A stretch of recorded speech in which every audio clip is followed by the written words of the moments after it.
The five main technologies in 5G are millimeter waves, small cells, massive MIMO, beamforming, and full duplex.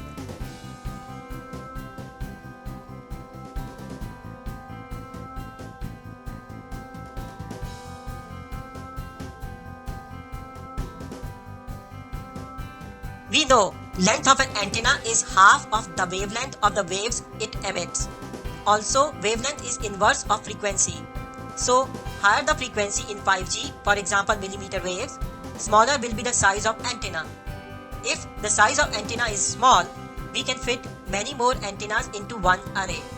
And that's a great news. It means we can build small cell base stations with a large number of antennas fitted into them relatively more easily.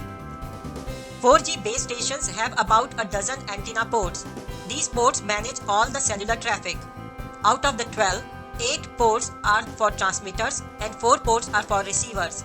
Whereas 5G base stations can support about 100 ports, which means many more antennas can fit into a single array. This increased capability means that the base station can send and receive signals from many more users simultaneously, thus increasing the capacity of mobile networks. This increase is by a factor of 22 or more.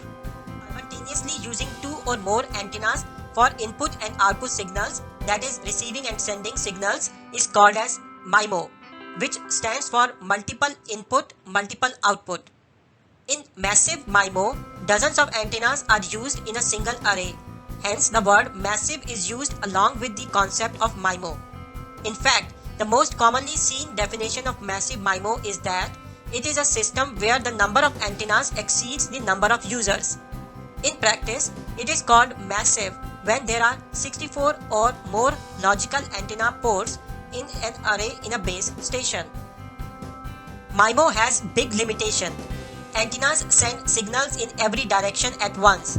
Therefore, when so many antennas are placed so close to each other, it causes interference in signals emitted by different antennas.